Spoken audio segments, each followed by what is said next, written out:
Hey YouTube, I'm Crazy. And I'm Tex. This is Churian. And I'm Kiros. And we're going to be showing you how to build a computer.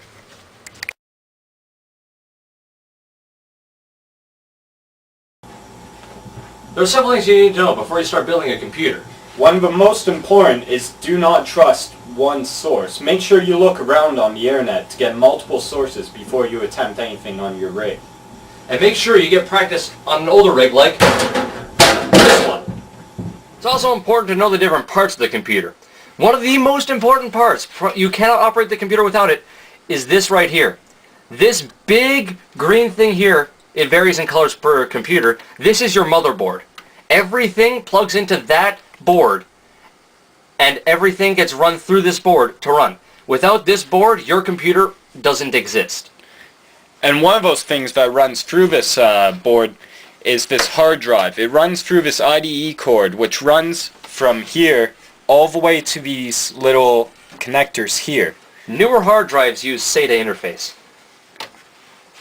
Another important part of the computer is this. This is the power supply. This, like the name says, supplies power to the entire rest of the computer.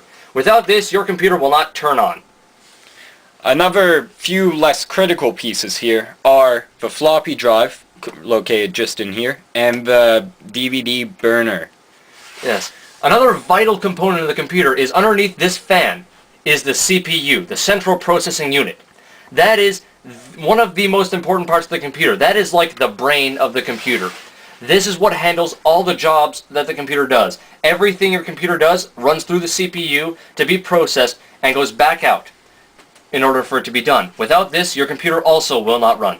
And these two little chips here are another vital component of your computer. They're called RAM, or Random Access Memory. They store values when you launch applications. It makes the applications run faster than if you were to store them all on the hard drive.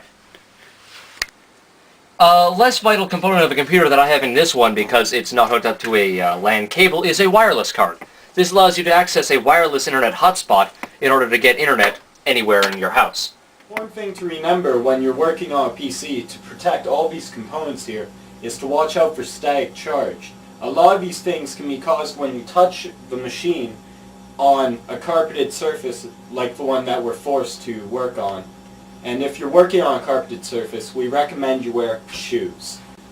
Another important thing to deal with a computer is cooling. Many computers have problems when they end up overheating. So it's important to have proper fans, proper ventilation, and keep the computer in a location where it's not going to overheat. Your computer is more likely to overheat if you're in a house without air conditioning. It's important to keep it away from vents that will vent directly onto the computer because that will overheat it quickly in the winter. It's also a good idea to clear out your PC of any dust and debris every 6 months to a year. Or sooner, depending on the PC. Now we're actually going to go over the parts we're going to be using to build this computer. I ordered these parts off newegg.ca, but there's several other retailers, such as Tiger Direct or Canada Computers, you could order them from. The first part we're going to start describing is this. This is a Intel Celeron dual-core processor.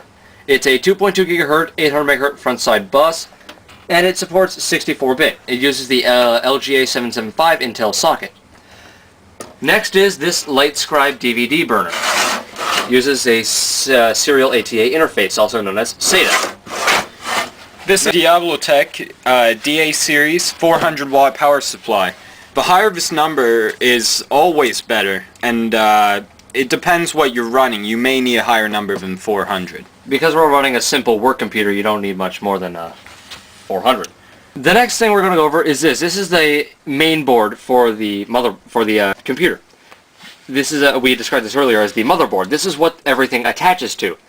Because what's wrong with this computer is the motherboard or CPU is fried, we need to get an entirely new motherboard and CPU. This one supports the Intel Core 2 Quad and Core 2 Duo chipsets, features one PCIe port, support for SATA 2 and DDR2 800 MHz RAM. We'll go over the RAM clocks later. And this frontside bus varies between 1333, 1000 and 800 MHz frontside buses. This motherboard is a mid-range motherboard. It's not too fancy or anything like that. And it's also a micro ATX form factor motherboard. What that means is there are several form factors of motherboards, and that's just basically what your computer is designed to hold. It's the size of a motherboard. You'll see micro ATX, standard ATX. Micro ATX is also known as UATX. And there's ITX as well, which is incredibly tiny things that are computers literally the size of this Diablo Tech box. The final component of the computer is the RAM. We got a 2 gig stick of G.Skill DDR2 800 RAM. Now, what does that DDR2 800 mean? It means that the DDR2 RAM, which DDR2 is the kind of RAM. The kinds of RAM commonly used nowadays are DDR, DDR2, and DDR3, but before that there was SD-RAM as well. The 800 is 800 megahertz. That's the clock rating of the RAM's processor. You have to make sure your motherboard supports that clock rating of RAM before you buy it, or your RAM will cause lots and lots of issues with your motherboard. I had this happen where I had a RAM that wasn't supported by the motherboard in that older computer we were demonstrating on earlier, and it endlessly crashed on me.